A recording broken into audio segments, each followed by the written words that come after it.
your mindset, because you're around guys 20 years in the business, so that's intimidating. They were probably saying, do it my way, but you had the confidence to do it your way. Well, confidence, in my opinion, comes from two things. Either experience or studying. Preparation, really. I had zero intention to become a real estate agent, but I've got really good friends that have been agents for a long time, and they've been trying to get me to be an agent, one of them in particular, for over 20 years. And over the first 4 years as an agent, that led to 482 transactions with zero marketing. Wow. I think it's more appropriate to be strategic, and the information is out there. Somebody probably has a successful YouTube channel in that industry. You could simply just look at that for inspiration. And I'm not saying copy. I like more of the word model. Who's at the top? How did they get there? How can I model that? How can I adjust it to fit my personality? And then how can I do it better? So that is my simple formula for success. So today I got a very, very special guest, and I want to say this, I don't really get impressed very often. When you get to know me, you realize that I'm not really fazed. I've been doing this for 20 years, and what I said about Levi, I mean it on camera, off camera. An individual that I stopped what I was doing one day and I listened to your story about consistency.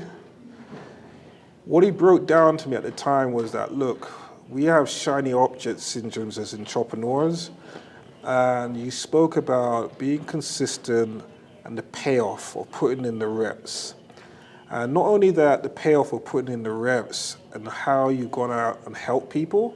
So I feel that your real testimony is when you have people that are talking about you, that are helping other people. So one of my business coaches spoke about you, and he said, hey, when you say the word YouTube and it comes to real estate, Levi's name comes up. And that's been all over America. So ironically, this is how God works sometimes, I'm at a restaurant table, never expected you to be there. And one of the greatest things that I love about real estate is when someone knows their numbers.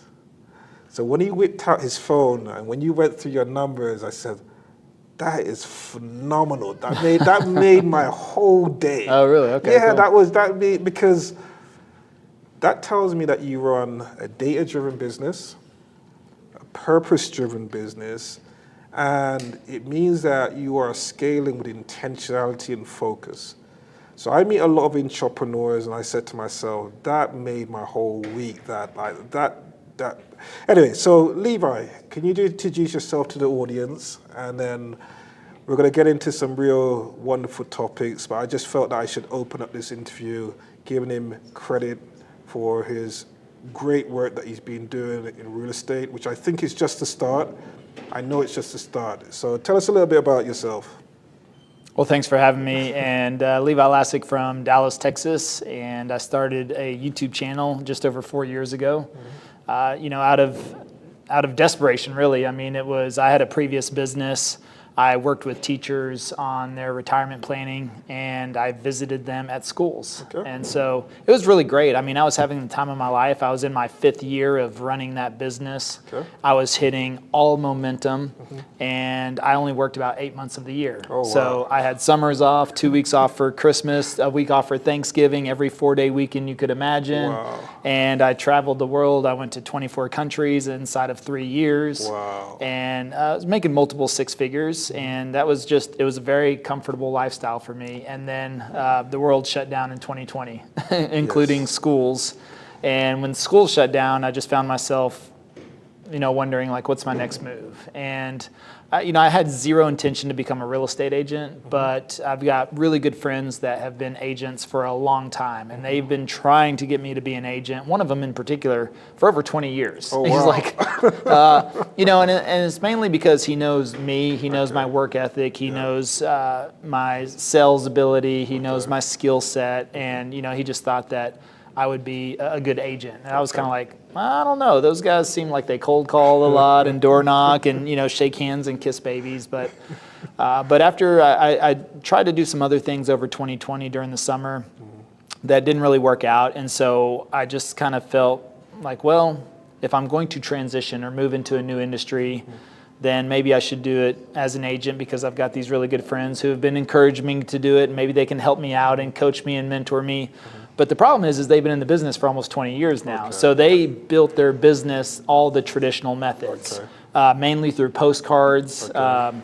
And they've done the door knocking, the flyers, and that was their claim to fame. And so marketing to expireds and for sell by owners. And so even though they could teach me a lot about that, I didn't want to learn that. Yep. And so I said, okay, well, maybe I got to figure out a way to attract business, and maybe I'm going to actually have to look into social media now, because I had zero social media presence at that time. Okay. So I just, anything that I do, I want to do 150%. And so I decided I'm going to pick one platform, go all in on that platform, and try to master that platform and see if I could generate business. So I didn't want to pick every platform and try to be everywhere. I was like, nope, I'm going to focus on one thing. And ultimately, I chose YouTube. And over the first 4 years as an agent, that led to 482 transactions. Wow. With zero marketing. Wow. So you've unpacked a lot there. I want to backtrack a little bit. So coming from your background, having a lot of experience, talk about transferable skills. So that's what I heard from you in regards to transferable skills, work ethic, that even your spear saw that skills and thought, hey, you should apply it to that. So talk more about like transferable skills, your mindset, because you're around guys 20 years in the business, so that's intimidating. They were probably saying, do it my way, but you had the confidence to do it your way. So talk to us about the mindset, the thought process of you actually doing that.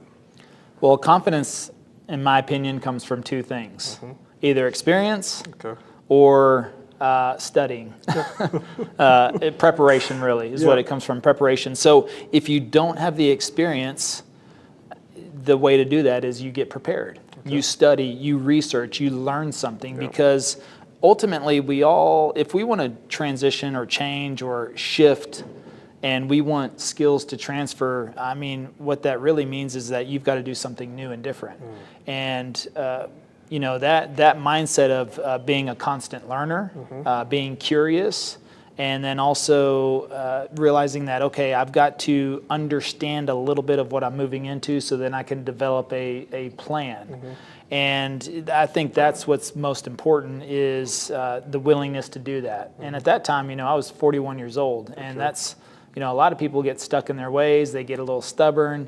And for me, it was just like, okay, well, if I'm going to do this, I want to do it 150%, but also I need to put a plan into place and then figure out where I go from there. But I'd never really made videos before, and I hadn't really. I'd tried YouTube. Actually, the funny thing was about 10 years earlier, but I made 3 videos and quit. Which is typically what most people do. And at that time, I was going through a health journey, and so somebody was like, "Hey, you should document that." And I was like, "Okay." And I made 3 videos. Didn't have a purpose. Didn't know what I was doing, why I was doing it. Didn't know anything about the platform. Zero preparation. And it's noble to just make a video, to take action, but in this day and age, there's too much going on that I think it's a little bit more difficult to just muscle your way through. You can, but I think that's going to take longer. I think it's more appropriate to be strategic, and the information is out there. So it doesn't matter if you want to be an agent, you want to be an investor, you want to be a syndicator, you want to be a wholesaler, you want to be an electrician, a plumber. Somebody probably has a successful YouTube channel in that industry. You could simply just look at that for inspiration. And I'm not saying copy. I like more of the word model, which is, okay, simple formula for that is who's at the top, how did they get there, how can I model that, how can I adjust it to fit my personality, and then how can I do it better.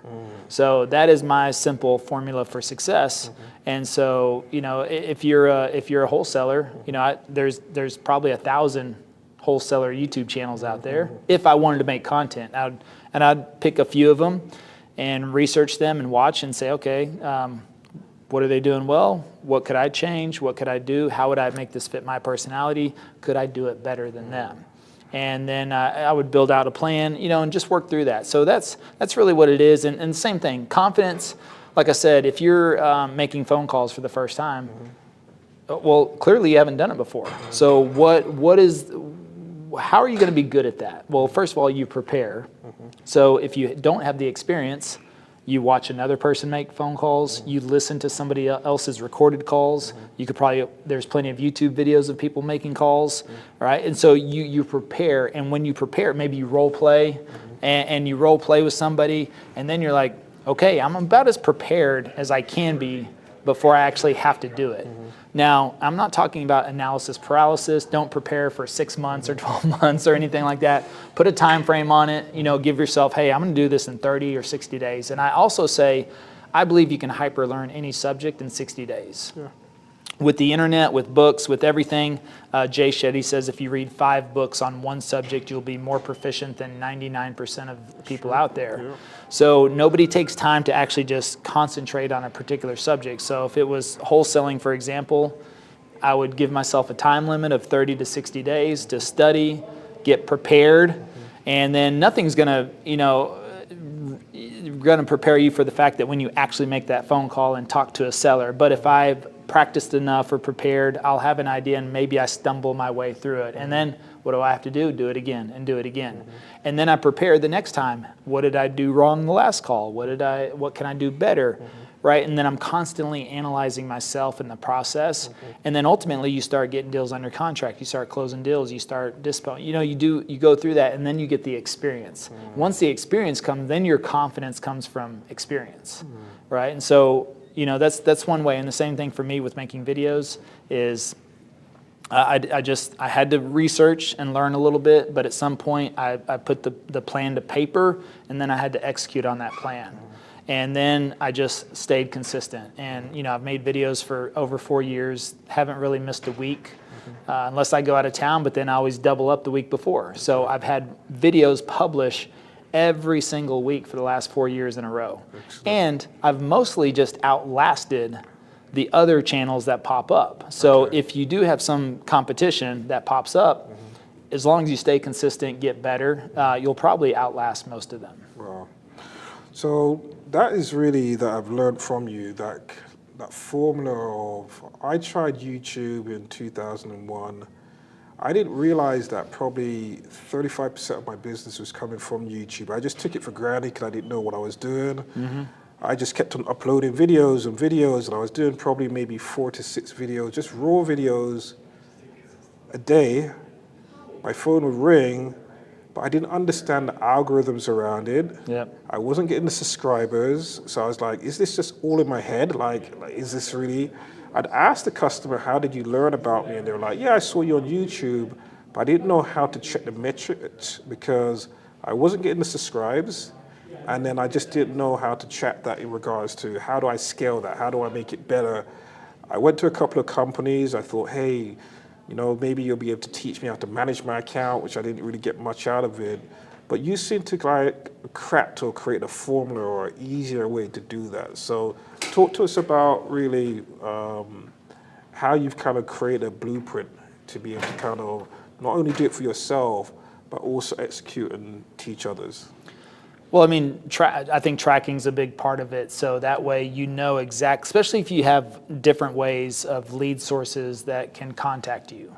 So clearly we have a website, we have a Google business profile, and we have separate phone numbers for all of that. So that's first and foremost, is that you have to have things separate. And then of course your CRM ideally would tag things based on those phone numbers. So if somebody randomly texts us or calls us and they don't tell us anything at all whatsoever, our CRM should be able to flag that so that we know, oh, this one came from YouTube, this one came from Google, this one came from the website, this one came from nowhere. So how did that happen?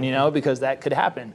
So we don't question any of that. We know exactly what comes from YouTube, and we know that but if also starting out that way, 100% of our business came from YouTube. Okay. But of course, it made sense to open up a Google business profile, right? And then it made sense to have a website, right? And so, but when we opened those things up, we just didn't place the same phone number, and we did those on purpose. And so we've actually closed some business from Google, and maybe they go to YouTube and then they go to Google to try to verify us or whatever, and vice versa. So roundabout, we just feel like YouTube does generate 100% of the business. Ideally, maybe they find us some other way or come through some other channel. Okay. But we have that tracking and measuring. So I think it's very important for your sanity, number one, but also number two, for your motivation. Yep. Because like you said, if you don't know that it's coming from YouTube directly, and then you're like, well, what's the point? Yep. Which is the reason I quit the channel in the first place. When I started one over 10 years ago, I thought maybe I might help some people on health and coaching, but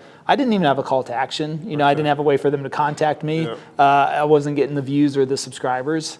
And so I was kind of like, oh, well, okay, well, whatever, And then, of course, I let everything else in my life get in the way. And as soon as you do that, as soon as you start making excuses, like if wholesaling, if you don't make the calls, you're not going to have any deals. In YouTube, if I don't make the videos, I'm not going to get any calls. So, you have to realize that I understand that content fuels the entire business. And so I can't compromise on that.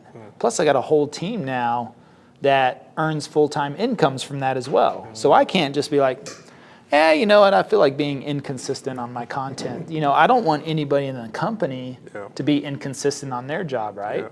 And just like Alex is over here behind the camera, I don't want him to be wishy-washy. I don't want him giving me a good edit one day and a crappy edit the next day, and I'm going, where? He gives me consistent edits. Do we adjust things? Well, of course, but that comes from creativity, from learning new things to trying different stuff. But, if he gives me, if he's up and down, it's not, I would be like, I'm probably going to find somebody else, right? You got somebody else doing another aspect of your business. You don't want inconsistency. You don't want to be with a partner or a spouse who's inconsistent in their behavior, right? You don't want a spouse that comes home and is happy one day and the next day they're, they're not happy, and the next day they're happy, and the next day they're not happy, and you're just kind of like, okay, can we just stay consistent, right? So and the same thing for me. I just know now it's like I can't afford to not be consistent.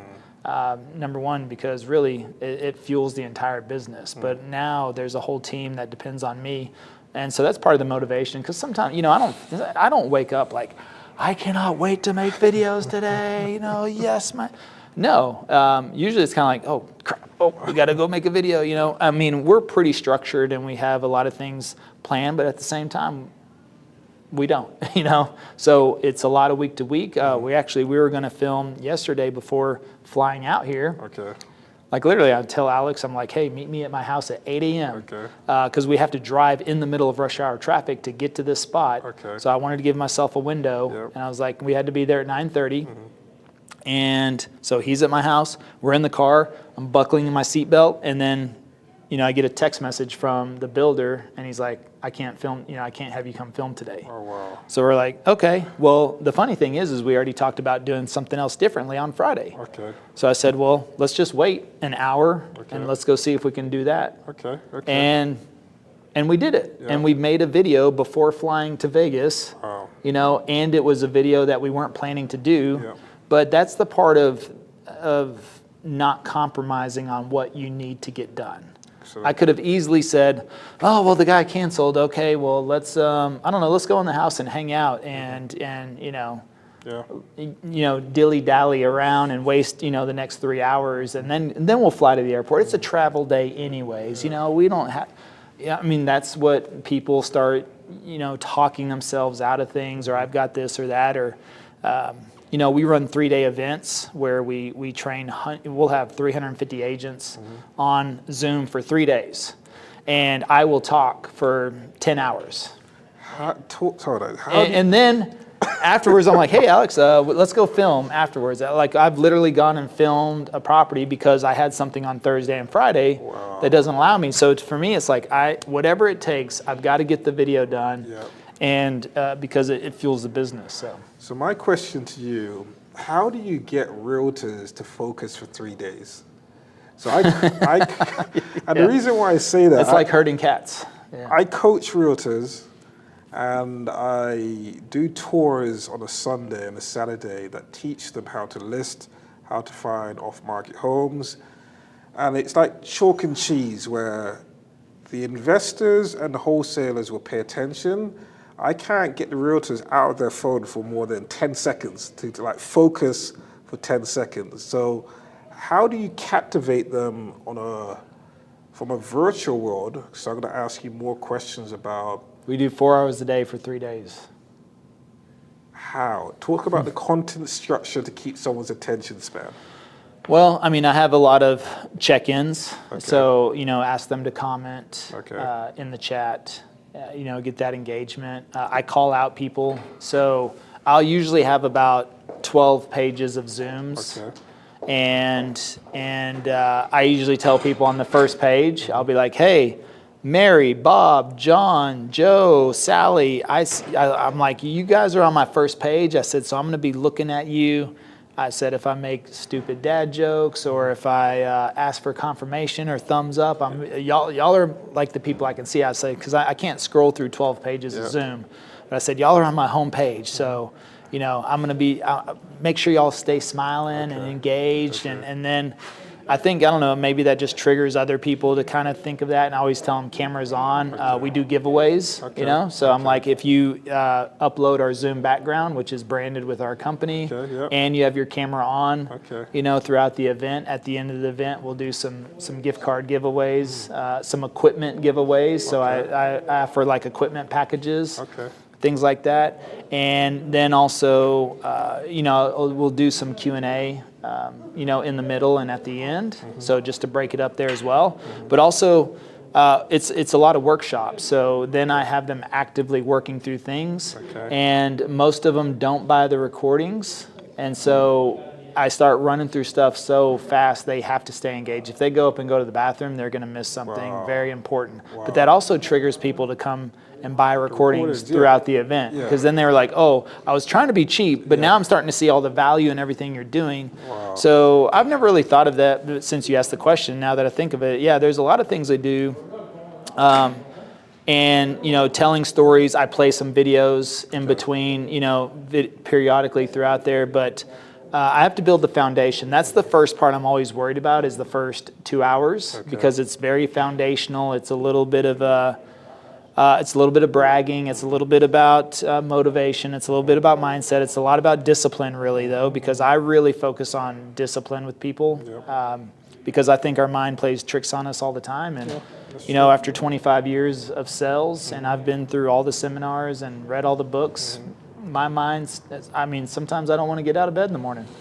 I just want to sleep in. But my body will just get up and move. My phone sits across the room as my alarm clock, so I have to get up and go turn off my alarm. And at that point, you might as well just stay out of bed. And so otherwise, it's the covers are nice and comfy, and I don't know, but also I just don't have time to waste. Every hour of the day is very important for me on the weekdays because I take weekends off. Saturday is a family day. Sunday is church, and usually turns into family day. I usually get to do some work on Sunday. That's kind of like the compromise. If I take Saturday completely off, then Sunday is like a 60-40 day, like 60% family and 40% work. Because I just enjoy what I do, but I can only do so much, hanging out as well. I get it. I'd rather just, unless I'm doing something extremely active, hiking or biking or something like that. I'd rather, or you come in here, like Sunday I had to work on slides, so, but I like that stuff. It's cool, and I only needed like 2 hours on Sunday to work on it, and that was good, but I compromise. I'm always compromising with the family to do that stuff, but you just do what needs to be done. Yeah, fantastic. So I want to ask you more about what does your tech stack look like? what systems are you using any AI in your business right now? What does that look like for you? Yeah, I mean, our CRM is high level, and we do practically everything through high level. Okay. We do a combination of ClickFunnels as well, Okay. and yeah, we do some AI. I mean, we use AI, I think, with some videos, but otherwise, yeah, we definitely use it on some scripting, ad copy. Okay. But I have all real people working on that stuff. They use AI to kind of augment. You know, we haven't really found any AI that has been the complete total solution or elimination of people yet. You know, so. But yeah, we find stuff that we can use in that. But I still have a graphic designer for thumbnails. Okay. Like his only job is thumbnails for Okay. YouTube. Okay. I mean, that's how important thumbnails are. Yep. Titles. You know, we have a separate graphic designer for our materials, our PDFs, our print. You know, marketing, our ad copy, our ad pictures, and things like that. So, yeah, mainly people. Really, I mean. And I'm not really a tech guy, so I'm sure there's some other things that the team uses. I'm just not really that aware of them. I'm sure you're being modest. So for anyone that's new to YouTube, like, take them through an initial journey to get them started, and where can they get more of you in regards to what does that look like working with you in the future or collaborating with you? Yeah, passiveprospecting.com. You can go there for sure, and you can pretty much find whatever you need on passiveprospecting.com. I mean, you can book a call with the team. We do pretty much anything for anyone as far as working with them to find out what's going to be best for them as a program. Okay. So that can be a little, it could be a lot. There's some people that are just like, give me the information, point me in the right direction, I'm off to the races. And other people are like, I want you to hold my hand through, you know, I need support, I need to talk to you weekly, and you know, and of course the more hands-on we are, the more investment that would be, you know. So yeah, I mean, it's just it just depends. Do you want done with you services, do it yourself services, you know, coaching package? I mean, just really depends. I mean, we really customize that. Some people are financially strapped, and so we figure out ways that we can help them out. You know, some people are like, hey, take however much money you can, you know, and do as much as possible for me. So, and that's about it. I mean, the thing is that you've got to have discipline. You've got to stay consistent, and that will equal success. It's just a matter of when, not if. And that's different for everybody.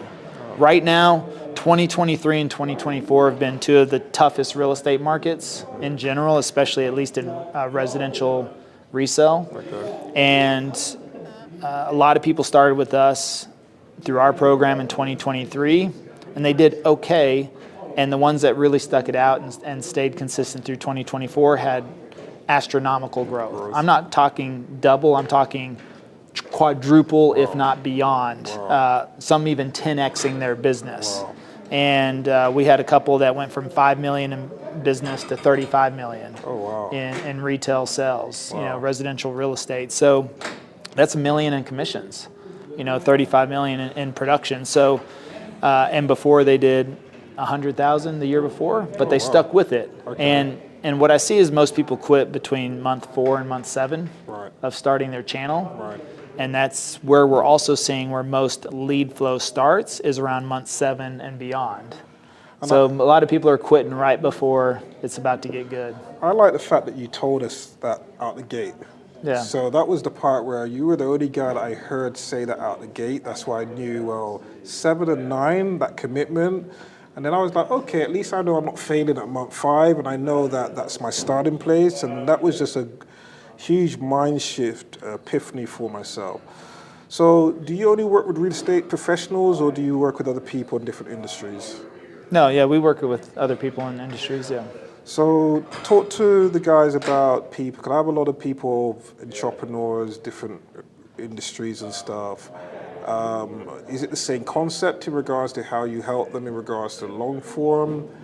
Is it more to do with captivating our audience? What does that look like? Same concepts, same principles. It's just different content. Different content titles. I mean, so yeah, I mean, it's just you have a different avatar basically, but principles, and that is all pretty similar. Excellent. Well, thank you very much for your time today. This is excellent. And like I got it. said, it's crazy that I was speaking about you 2 weeks ago, and then I looked up at the table and I was like, isn't that Levi? So God works in profound ways. So I just want to say thank you very much for imparting your knowledge. And once again, I just want to commend you for the work that you've done. The other thing that I'd like to speak about, really, as a real estate professional, you've shown individuals how to be operators.